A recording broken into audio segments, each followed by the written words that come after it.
അസ്സലാമു അലൈക്കും. കുറച്ച് സെക്കൻഡുകൾ ഇത് കേൾക്കാൻ നിങ്ങൾക്ക് മനസ്സുണ്ടോ? എൻ്റെ ഏത് വീഡിയോ നിങ്ങൾ തട്ടിമാറ്റി പോയാലും ഇത് നിങ്ങൾ സേവ് ചെയ്ത് വെക്കണം. എന്തിനാണെന്നറിയോ? നിങ്ങളിൽ ആരെങ്കിലും ഒരാൾ ചെയ്യുന്നെങ്കിൽ അതിൻ്റെ ഒരു അംശം പ്രതിഫലം എനിക്കും കിട്ടാൻ വേണ്ടി. അപ്പോൾ നിങ്ങളിത് ഷെയർ ചെയ്യുമ്പോൾ അതിൻ്റെ പ്രതിഫലം നിങ്ങൾക്കും കിട്ടും. ആരെങ്കിലും ചെയ്യുന്നെങ്കിൽ പറഞ്ഞു വന്നത് എന്താണെന്നറിയോ? മരിക്കുന്ന ഉറപ്പാണ് ഏത് സമയത്തും. പക്ഷെ ഖബറിനെ കുറിച്ച് ഓർക്കുമ്പോൾ വല്ലാത്ത പേടിയാണ്, അല്ലേ? പടച്ചോനെ, ഖബറിൽ ആരാരുമില്ലാത്ത ഖബറിൽ എന്നെ വെച്ച് എൻ്റെ കുടുംബക്കാർ മറവ് ചെയ്ത്, എൻ്റെ വേണ്ടപ്പെട്ടവർ മറവ് ചെയ്ത് 3 പിടി മണ്ണും വാരിയിട്ട് തിരിഞ്ഞു പോന്നാൽ ആ ഇടുക്ക് ഖബറിൽ ഞാൻ ഒറ്റക്കാണല്ലോ റബ്ബേ.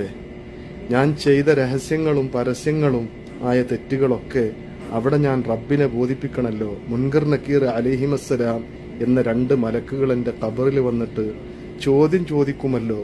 ഞാൻ എൻ്റെ ജീവിതത്തിൽ ചെയ്തു പോയ എല്ലാ നന്മയും തിന്മയും എൻ്റെ കഫംപുടയിൽ റൗമാൻ എന്ന മലക്ക് എഴുതിപ്പിക്കുമല്ലോ എന്നൊരു ബേജാറില്ലേ ഞങ്ങൾക്ക്? എനിക്കില്ലേ? ഉണ്ട്.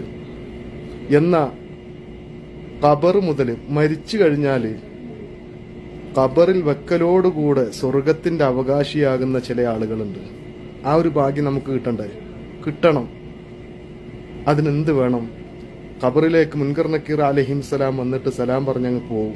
അങ്ങനത്തെ ഒരു വിഭാഗം. റഹ്മാൻ എന്ന മലക്ക് വന്ന് സലാം പറഞ്ഞങ്ങ് പോവും. ഖബർ സ്വർഗമാണ്. അതാർക്കാന്നറിയോ? അള്ളാഹുവിന്റെ റസൂല് കളവ് പറയൂലല്ലോ, ഉറപ്പല്ലേ നമുക്ക്.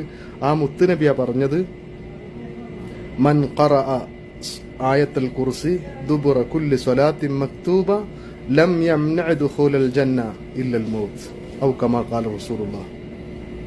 ആരെങ്കിലും ഒരാള് ഫർള് നിസ്കാരങ്ങൾക്ക് ശേഷം ആയത്തുൽ കുർസി പതിവാക്കിയാൽ അവന് സ്വർഗത്തിൽ കടക്കാൻ ഒരു തടസ്സമില്ല, അവന്റെ മരണമല്ലാതെ.